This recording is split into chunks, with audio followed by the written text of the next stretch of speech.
Hey, I'm Curtis Fry with Fly Fish Food. Today we're going to talk about fly tying everyday carry. What's on my desk? That's a big brown. All right, when it comes to fly tying everyday carry, obviously we don't carry all these things on our person, but everybody knows the everyday carry or EDC, hashtag EDC, tags for what we use on a day-to-day basis. So this is my version of the things that I value the most, that I always have on my desk, that I'm using non-stop, even in my sleep. Okay, for starters, one of my favorite pieces of equipment of all time are my Tiemko razor scissors. These are not the most inexpensive scissors, but they have probably the finest point and sharpest blade. So when you look at scissors, one of the things you need to be mindful of is the scissors have to be thin this way and sharp that way, which is sometimes people don't understand. When you want to cut something really close, like some thread really close to the fly, you want that, whatever the blade width or thickness is, to be really shallow, so really fine. These will get in there and cut single pieces of hair, single strands of thread, anything, and they'll do it at the very tip, which a lot of scissors don't do. So Tiemko razor scissors, probably my #1 item. Next is a really cool hair stacker. Everybody tying anything from like an elk hair caddis to stimulator to anything that needs hair, deer hair, elk hair, will want a stacker. These cool little zippy stackers from Loon are a cool little technique of stacking the hair. So basically, you take your stacker, you're going to put the hair in the stacker like you would a normal stacker. You're going to tap it. Then you open the bottom, and then you would pull the hair out, stacked. The nice thing about this is that you don't have to worry about pulling and separating a tube within a tube, which sometimes some of the hair stackers out there could have some static electricity, which will sometimes hold on to the tube and unalign or misalign your hair tips, which you don't want. But this one just pops right open. You can grab the hair. It's a magnetic enclosure. It snaps right back into place.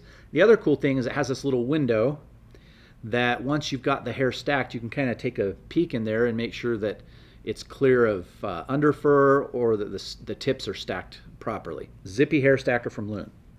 This CNF hackle plier, again, it's one of my top things, and that's why I have all these here. But this is a tool I've used, it's got to be close to 20 years. I don't know how old these things are, but I remember I had to hunt high and low to find one of these.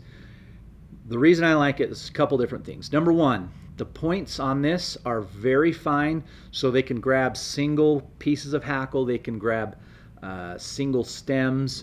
They're very tight, but they're not going to hurt the material, so they don't come to a sharp point. They grip tight, very easy to open with your fingers. There are these little pads. But probably the biggest factor is that as you've clamped your hackle or your whatever it is you're pulling and going to wrap, it has this little cushion. So when you start that initial wrap, it will protect it from either breaking or coming out of your wraps that you've done. And then to finish off, it has a nice polished ring. So as you wrap anything around the hook, it will slide around your finger pretty easily and make for a smooth hackle wrap. With the hackle pliers, comment below. We're curious. I want to know, do you use hackle pliers? Yes or no? Comment below. All right, the next item on the desk is a very inexpensive but super useful tool called the Stompo combo brush. This is used to tease out dubbing. It has a flat Velcro plate, so you can use that to tease fibers out, whatever you want Velcro for. And then on the other end, it has a little comb, so you can comb out under fur. You can take crinkles out of synthetic materials or straighten them out, however you want to do it. But it's really useful. Very inexpensive. I've got a couple of these that I use just for different things. You have two tools in one. People often underestimate the importance of the venerable bodkin. This is one of my favorites. Well, it is my favorite bodkin. It's the Loon Ergobodkin. This one has a nice handle, so unlike other bodkins I've used that have just a wider area on the handle, this actually has something that's a little grippier, easier to use. You can hang it off of a little peg or something on your tying desk or your vise, and it's a fine enough needle tip that you can get in there and poke around or spread out resin or whatever you want for your bodkin use. I have not ever broken one of these, which I've broken many bodkins over the years. Very durable, but useful. And again, not a super expensive tool. So if you're looking for tools that are not going to break the bank, this is another great one for that. Okay, we have another tool from CNF. Usually when you hear CNF with fly tying tools, not going to be the cheapest item on your desk. But there's a good reason. They make excellent products, well thought out, very well built, and in my opinion, you get what you pay for. So this is the CNF, their standard bobbin. A couple things that I like about this. Number one, it has good heft to it. So it's not just a bobbin with wire and a throat there. It's got some weight to it, which is nice. For thread control, as you do your wraps, a lot of times it's good to have a little extra weight, especially if you're going to let your bobbin hang as you work with materials. It also feels good in hand. I like a bobbin that I can actually feel in my hand, that's grippy. It has some knurling here that your fingers can grab onto pretty easily. It does have some foam up inside there. I'm torn on whether I like the foam or not. It makes it harder to thread the bobbin. And it has a ceramic tube insert. So I typically don't break threads with these. They're a little bit harder to get the thread down the tube. If you want to, one option is to take out the foam insert and the thread will go in there a lot easier. But this is probably one of our best-selling bobbins on our website. And again, one of my favorites, I have several of these, the CNF bobbin. Okay, I get made fun of because of the size of my whip finisher.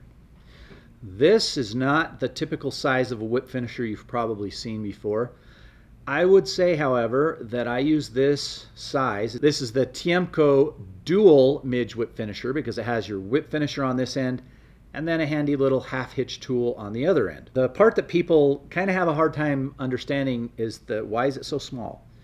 And I would say that I probably do 90 to 95% of my whip finishing on flies that this works great for. So we're talking anything from the smallest of the small flies, size 30s, all the way up to 8s, 10s. No problem there. You may want to go to a regular size whip finisher if you have bulkier heads or you're doing deer hair or something where you need some added clearance. But this thing is nice because it's super accurate. Your whip finish loops are smaller, therefore you can control them better, which means, in my opinion, you can get a cleaner, tighter whip finish with your flies. So this one, again, is not super cheap. It's from Tiemko, but this is my favorite whip finisher by far, not even close. Also, if you like this video, like it and subscribe to our channel. That way you get more of these EDC videos or any of the other crazy videos that we do. If you subscribe, we'll do a new video. Boom, you'll know when a new one comes out. And we would appreciate it. Okay, next on the list is a newer product from Hairline. It's been out for probably about a year. And guess what? It's a piece of foam with some slits in it. But this has a few different purposes. I use it for primarily helping prep my CDC or soft hackles that I'm going to use with a dubbing clamp or dubbing loop tool. What you can do is you lay this down on the table and you can take your feather, your CDC like we have here, and push that CDC down into a slit. So if you have a really small fly, which would be a small loop, you can pull that down into the first slit, or if you have bigger pieces of marabou or something else, you can use the longer slit. It's very lightweight, super simple. It does come in a couple different sizes. This is the junior size, but it's something that I always have on my desk. And I also use it if I just want to hold CDC or any other type of feather or even wire I can stick in there just to have them ready to tie. So it can hold materials, it can align the materials, fibers, feathers, marabou, CDC, stuff like that. Last but not least is another tool from Stompo, the Elite Roto-Dubbing Twister.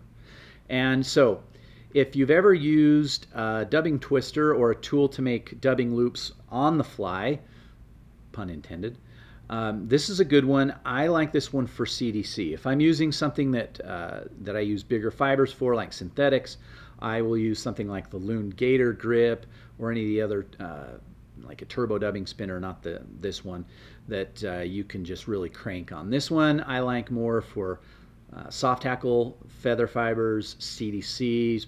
I use this pretty much exclusively for CDC. Nice thing is, once you get the CDC fibers into the loop, you can open and close the loop by simply pulling down, applying and releasing tension to these little grabbers.